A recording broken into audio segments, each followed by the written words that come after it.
Ladies and gentlemen, thank you very much for joining us here at JLC.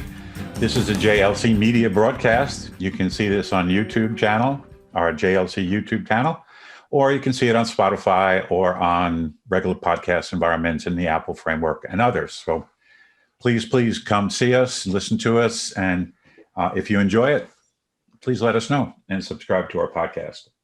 My name is Ray Jorgensen, and today is the opening podcast about resilience.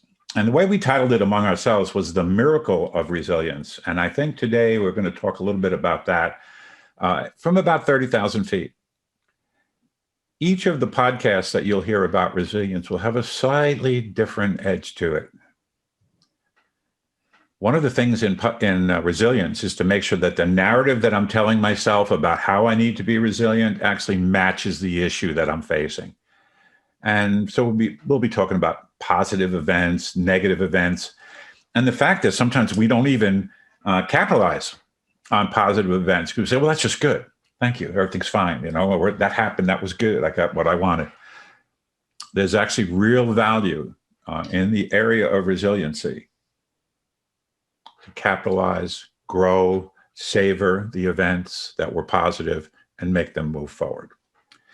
So with that said, I'm going to talk about how we design every podcast. When you listen to us, you'll hear it. A long time ago, I learned a very simple learning tool. What is it? What? So what? Why is it? Now what? What shall we do? So here's my start. Before we get into the context of this particular piece, I'm going to ask each of my partners to introduce themselves. And then one of the things I like about this is, this will be kind of fun. In their introduction, I'm going to give them a prompt and they're going to tell you a little bit about it. So if you were driving down the highway and you saw a billboard and you said, oh my God, that's the billboard. I love this billboard. It's exactly what I wanted to say. What would the billboard say? Who'd like to start? I will. Be kind. I think it's say be kind. I think we're so hard on ourselves, hard on our kids, hard on each other, that I think it's a good reminder. It's so simple and yet many times difficult to do. It's fantastic in this world of building resilience and recognizing that it is an important capability for us to develop now, especially in the midst of COVID and all this other stuff that's going on, or the really upsetting events that are surrounding our world right now and certainly our country. The ability to be able to, they call it, it's a Latin phrase, leap back into the game. I want to leap back into the game. That's really the definition of resiliency from a Latin framework. And I think we forget about that sometimes. So, Vince, what would the billboard say? So for me, the billboard might say something like the best steak at the next exit and wherever you are, pick a steak. I've been really fascinated with quality food and just really good eating. So that will really capture my attention. That's what it was. I love it. Best steak coming up. Nice. I like be kind and best steak. And so one of the things in resiliency that is important is that when something positive happens to you, that we don't wash it away, that we actually savor it. So be kind, food, there's a savoring in both places. So it's almost like when we come back to really talk about the actions, how do I be kind to myself? Because we are just our own worst critics. We're constantly saying things to ourselves that can be problematic and trouble. Tell me about your sign. What's your billboard say, Julie? Mine would say laugh at yourself, because I tend to be so serious and try to work so hard and I forget to play. And I just exhaust myself sometimes, and I take things way beyond what they need to be. And if I can get myself into a state of just laughing at my ridiculousness, there's usually a funny story that just makes everybody laugh. So the more I can laugh at myself, the lighter life is. Oh, I think so. Once again, you have all identified characteristics of resiliency, and the ability to be very careful about taking yourself too seriously is really a problem. Well, one of the things we all talk about is don't believe everything you think. Well, don't believe everything you think about yourself either. You are compelling and interesting human beings. We want to make sure everybody on the podcast gets to know you so we can kind of talk about the things that are really fun to do. Great. Thank you, guys. I love this this way of kind of checking in and noticing that much of our mindset now is sitting around this ability to think about what does it mean to be resilient. So the reason why we're talking about this is that Ray, I'm Yes. sorry. I would like to know what your billboard sign would say, sir. Oh, Vince is great.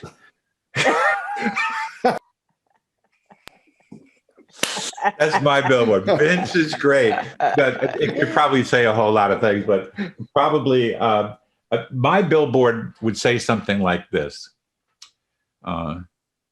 Be as kind to yourself as you are to people you love. So it kind of matches, Colleen's statement and the ability to savor the other pieces about my personality that I enjoy, but also worry about, right? Savoring those edges. I get anxious that it's easy for you guys, if you any of you called me up and said, I need to talk to you about what happened, I would do my best to be exceedingly kind and caring to each of you. I'm not so sure I always do that for myself. And so developing my capability to do that's really important. What are you thinking right now, Julie? Yeah, I agree. I think that to remember to have those same conversations with ourselves, or reach out to someone if you notice that you're beating yourself up and, someone might be kind to you. Yeah. It's almost like when somebody compliments me, I have this faux humility. Oh, it really wasn't me. It was Colleen or Vince or Julie, or, oh, it's the work of Senge, or no, it's really not me. And I read a piece by Garrison Keillor who said, when somebody gives me praise after I get rid of the faux nonsense that I responded with, he said, I want them to look me in the eyes and treat me like a sun god. Like, here, let me tell you why you're great. And I so admire you. And, I probably would do that to him if I met him, because I have such I'm in awe of the man. Just love what he's done and how he has created a space for people to really be themselves and to be kind to people going forward. So that's really cool. Colleen, what you thinking right now? I think what resonated with me is that kindness is a capability, and one that you can intentionally focus on and grow. Because I think so many times you hear, be kind, be vulnerable. I mean, any of these words are like buzz terms, and people say them and then they turn around and don't demonstrate them in their behavior and in their language. So I think many times it's more difficult. It's harder said than done. It sounds so simple. And yet many times when we're put in a position to demonstrate kindness to ourselves or to each other, or vulnerability, I think a lot of times we opt out. It's a lot easier just for me to withdraw and to go, nah, maybe tomorrow. Yeah. Oh, no, that's elegant. I have worked with AA for years and years, and they have a tendency in their meetings, that is their opportunity to be completely connected and completely vulnerable with one another. And as you know, working with kids whose parents were struggling with addiction, I had many, many, many hours in Al-Anon, many, many hours thinking about, what does serenity really look like? Can I surrender to this? There is so much here that you just gave us. Thank you. Vince, what are you thinking about this? So as I listened to you, man, I was thinking about the correlation between other leaders that I've had the privilege of working with and experiencing. So to hear you, say that your billboard would talk more about giving yourself permission and being kind to yourself. That's a sign of good leaders, man. Good leaders and people who are really doing a lot of things really don't give themselves full credit and the space that for the great things they do. They tend to minimize it. And so when you said that, I was thinking about other leaders that we work with, and I hear from a lot of the great leaders those same similar characteristics. And so it just resonated. There's something I should be in tune to a little bit more and more appreciative of when I experience good leaders. People like you, Ray. You're more than enough, by the way. Thank you. And that's very beautiful. And we all, I didn't fucking hear that I'd be in trouble today, right? We need to be able to say to one another, you are enough, you're okay, right? So there is a piece here about praise and about the sun god thing I did with Garrison Keillor. But the ability to praise people is so much in the specificity. If I can't be specific, low key, and very intentional, the praise tends to wash away. And then because of my self-talk, I won't listen to you. Like I'd say, well, Vince is a nice guy, or he's just being nice to me today, or whatever. I need to be able to accept that and think about it and how to build my capabilities to be an even stronger colleague, friend, and where you let me, leader of this system, this team that we get to play with. So that was really nice. Thanks. Final thoughts before I shift you a little bit.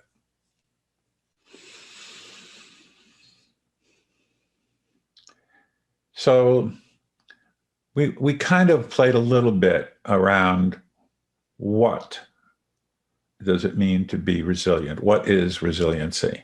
You know, it means to leap back into the fray. And I heard a talk once by a great coach, football coach, and he was talking about, for whatever reason, resiliency. And he said, I had this linebacker. He was really an interesting kid, and he was very resilient.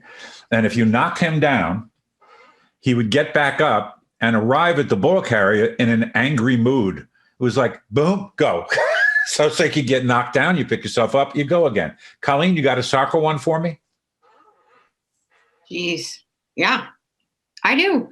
So very first time I moved to a new location, my son was maybe 8. His name's Connor. He was out there for the very first time, pivoted from recreational soccer to comp soccer. So different pace, different ball game. He showed up the very first game, very first play. Whammo, he got hit. He was locked out right on his ass. And I just went, oh, okay. And as the mom, you want to go, oh, are you okay? Are you okay? I bit my tongue and I just said, underneath my breath, get up, get up, get up, get up, get up. That kid got up. He kind of looked over at me. I went, brush, brush. He got back up and leapt right back into it. Didn't even miss a beat. I was really impressed with his quick ability to demonstrate resilience straight out of the gate. I love it. I love it. I think as parents and coaches, we're always trying to help people be resilient. So I'll give you a resiliency story that had a kind of a negative outcome. One of my grandkids, Skylar, granddaughter, she's playing baseball, I think it was, or softball. And she falls down, takes a big clunk, trying to get into second base, tripped or something happened, and she fell. And she was probably 13, 14, and she's crying. And her dad, my son-in-law, and my daughter said, put some dirt on it, you're fine, and she's still crying. But they said she did what they said and ran back into the dugout and continued to play. Well, she broke her arm. And nobody knew that she had a broken arm. And she was trying to be tough and be resilient just to please mom and dad and the coach and all that kind of stuff. So I think there's an expectation of resilience sometimes that gets a little bit sideways from place to place. Julie, what you thinking? You got one for us? So I do have an academic resiliency story. And for those of you who are listening at home, you could think of yourself as a student, or you could think of your children who are in school and how important it is to really keep that praise in there as also some feedback. And so I went to get my PhD in education. I was a leader, and I had already been in education for 20 years as a reading specialist and reading supervisor. And I thought I knew a lot going in to get my PhD. And I was pretty happy with everything that was going on. And my first paper got turned back to me in my class. He didn't even grade it. He didn't even grade it. It was that bad. And he handed this back and he was like, I'm going to make a strong recommendation that you go to the writing center at least twice a week so that you can learn how to write academically, because, it was a whole learning how to write for journals and research is a completely different way than just, summarizing what the story was when I was working with students. And so I struggled all 4 years of my PhD, and I would get a C and I would cry. Like, I'm a 43 and I'm crying because I got a C on a paper that I worked so hard on. And so I'm going to wrap this up here. But so it came to my dissertation and I turned it in and my committee said it wasn't ready. I didn't put enough stuff into chapter 5. And that was it. I said, that's it. You've broken me. I'm done, you know, and I've quit. I don't need this PhD anyway. And I just, you know, on and on. And they said no, you know, and several people told me resiliency stories just similar like this. So I listened to them. They helped me over the summer. I rewrote it. And because of that, and because of all of that work, if me continuing to persist, I actually ended up with an award for my dissertation. A research award, but I'll tell you what, I had to have a lot of resiliency as an adult and learn how to write more effectively. Okay. I gotta know this. When you got the paper back with no grade on it, and he wanted you to go, what was your first emotion? What ran through you? My first emotion is I am stupid and I should not be here. Self-talk immediately, right? I shouldn't be here. And if you're not careful, that could actually talk yourself right out of that. So your coping action was actually to confirm they don't think I'm good enough. Yes. I'm going to get out of here, right? This is really, really good. This happens to me all the time. I can't tell you how often, and requires the real discipline to stop it. And, you know, you're better than this. You can do better. But it's really interesting how whatever brought us to the point we're at right now, we have all these stories. Look at all these stories. Vince, got a story? Man, okay. We're family, and so you can't hold this against me, but I'm going to tell you this one. I've never told anybody. I can hold it against you if I want. Yeah, go ahead. I want to hear it. All right. So while I was in college, I was a nursing student, and I was the only male in the nursing program. This is 30-something years ago. Wow. So it was just an interesting program. But I had an eye for the ladies back in the day. And so there was a student worker, man. This girl was gorgeous. And I fell in love with her. And so I would stop by the front office every chance I got with every excuse to kind of have an encounter and engage with this young lady. What I didn't realize was that I created perception amongst my professors that I was going to the front office to try to get this fellow student worker to help give me an advantage on exams.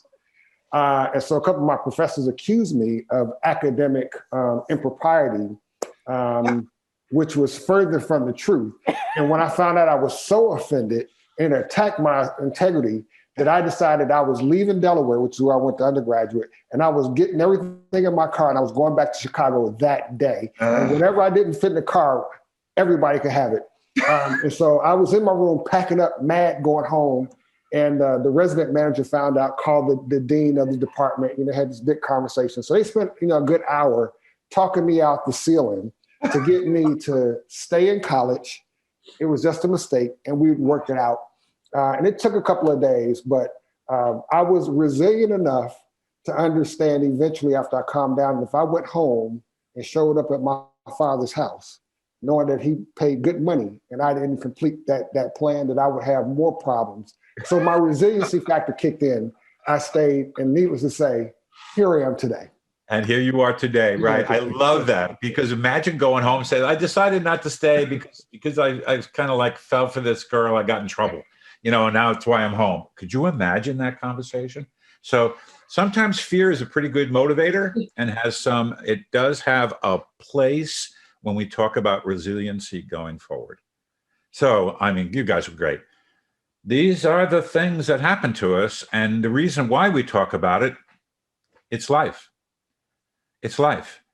Every day, something can, knock us sideways. You know how we always talk about this, about planning, right? Planning and preparing are really important, but the actual plan's not so much. Because when we actually start to do the plan, life happens. And I didn't expect her to say that. I didn't expect him to say that. Or why is Vince not here? Why is Colleen somewhere else? Why is Julie sleeping? All of these things begin to build some self-talk inside of us as we are building our capabilities to lead individuals, teams, and organizations. So this sense of resiliency, it's constant. It's not just once in a while. It's not just here's some big event, happens all the time. So the reason why we are talking about resiliency, because you're a little about the what, why we're talking about it, it is part of our everyday life. And if we can become aware, and I must tell you, ladies and gentlemen, the work that the four of us do all the time is becoming more and more aware of how our behavior lands on people, impacts people, touches people. Awareness is critical.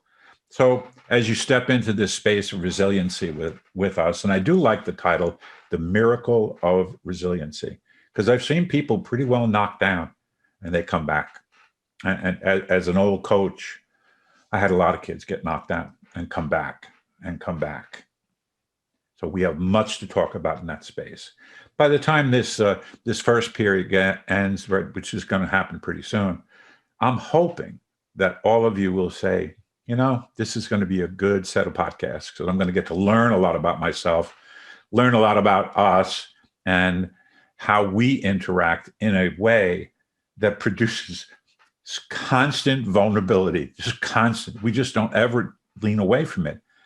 I want to be as brutally honest with you as I possibly can in every instance. And I think as we develop your capabilities around where you're interested, learning how to be more and more resilient, I think each of you are going to really enjoy this. Each of you are going to really love this, this podcast series on resiliency. So with that said, this is an opening to a beautiful set of podcasts, and I thought you guys would enjoy listening to us talk about what we're going to provide in terms of the interactions. So let me kind of play with my gang a little bit here, and then I think you'll enjoy this a lot. Of all the little pieces you heard today, which story resonated most with you? Not your story. Which of the other stories resonate, and why? And why? Why did that story resonate with you? Who'd like to start? Okay, so Julie's story resonated with me because of what it takes in the academic environment, you know, to kind of make your goals and to reach your goals. And so I can just relate as she talked about times when I was in school and you're writing papers, you know, and if you've been out of the system for a while doing work, then you go back into an academic environment and the language is different. The expectations are different. And you have to learn those skills. And so I could totally relate to her professors telling her that your paper's not good enough. And, you know, you spend a lot of quality time and they writing D's and F's and giving you those grades back. So that resonated with me because that happened once or twice in graduate school as well. That's really excellent. And I will tell you, Vince, I had, and you know, I didn't get these other jobs I used to have because I wanted a new job as I needed money to pay for school or pay for clothes, pay for diapers, pay for whatever, right? And I thought about, as I was preparing for this conversation today, when I was working as a Teamster and a longshoreman, they have resiliency needs, right? They just don't look like the other places where I was, right? They're not very academic. The language is generally little to none. And I've seen people be resilient physically toward another person. So resiliency shifts and changes depending upon where we are from time to time. That was really good. Thank you, brother. Colleen, Julie, which one resonated with you?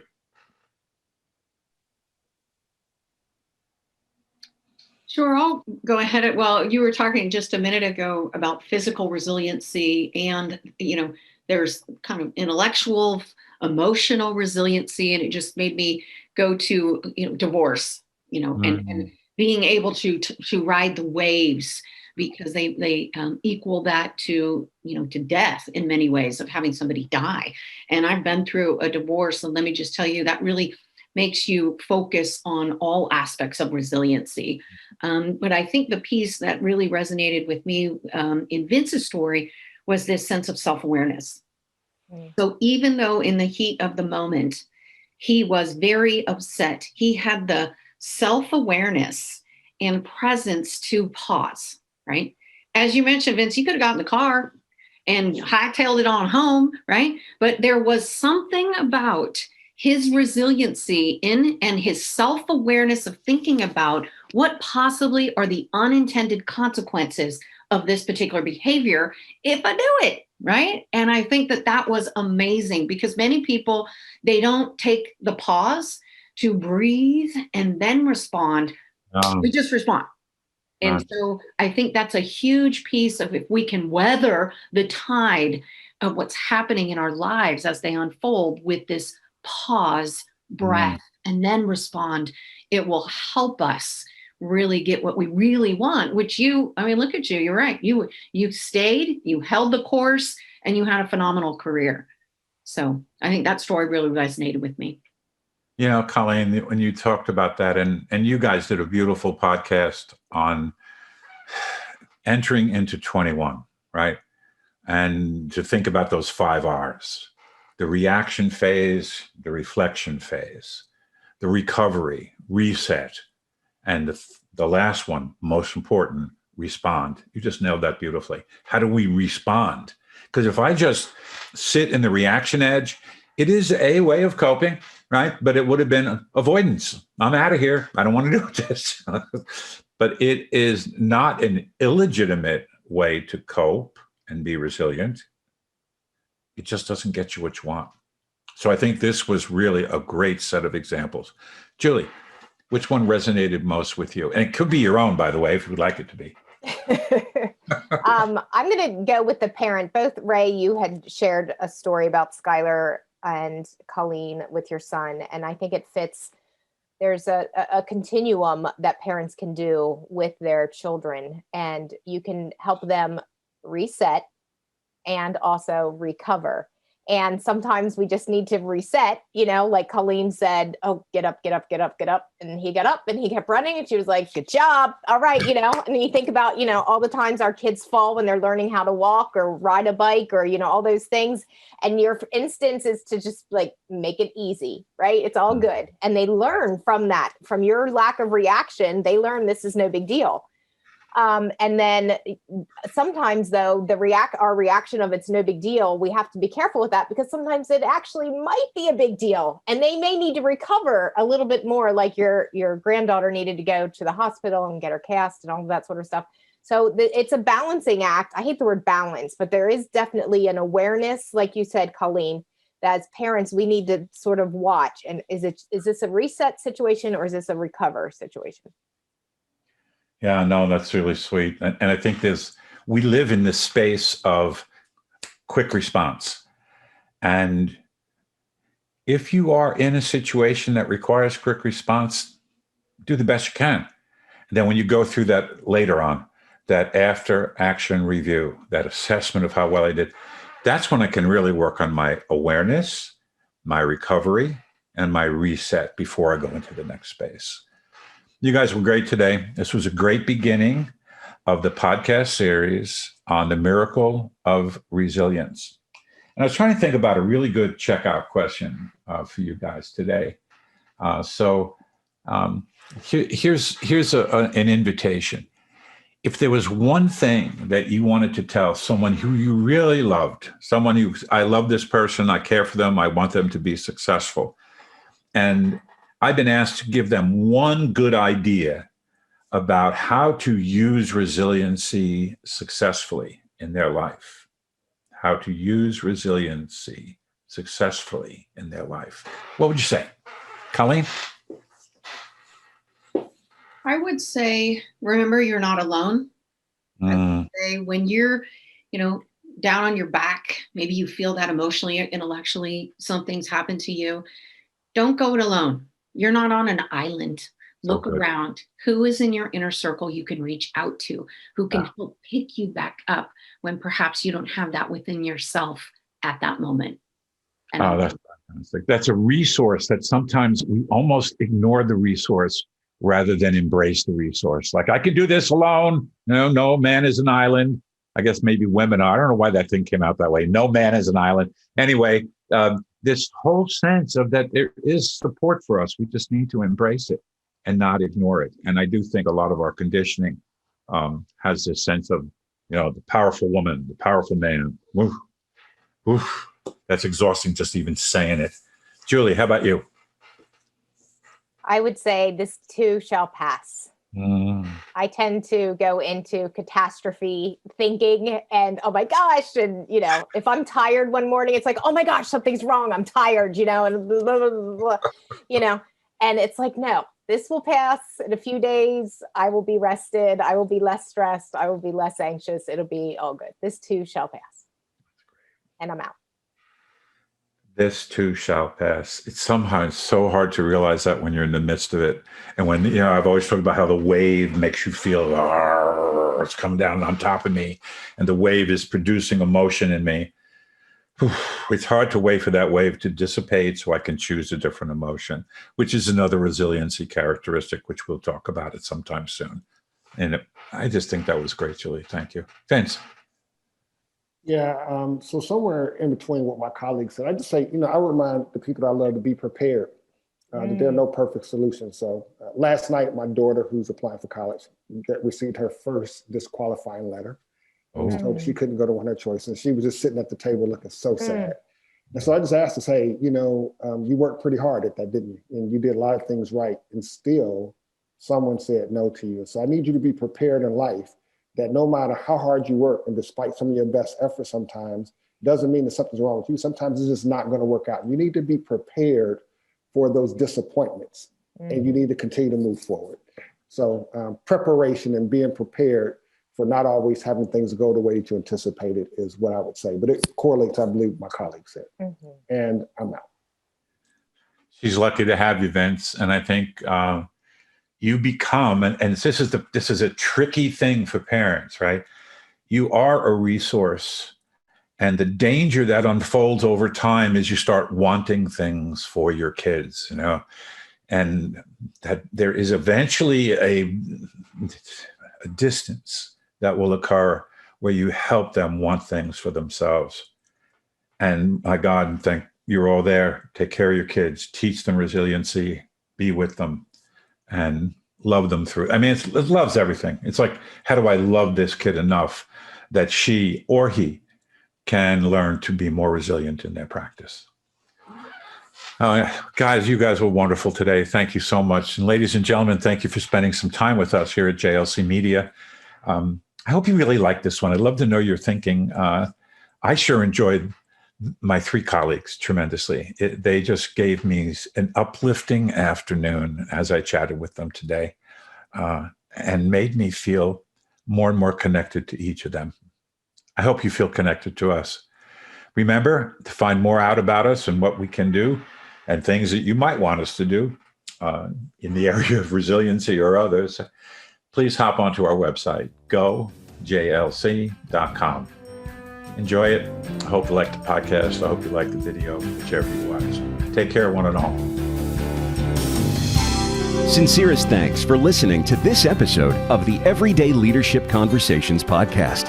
The Jorgensen Learning Center offers a variety of programs for individuals and organizations to enhance their communication and leadership skills. To find out more about programs and upcoming webinars, check out our events page at gojlc.com.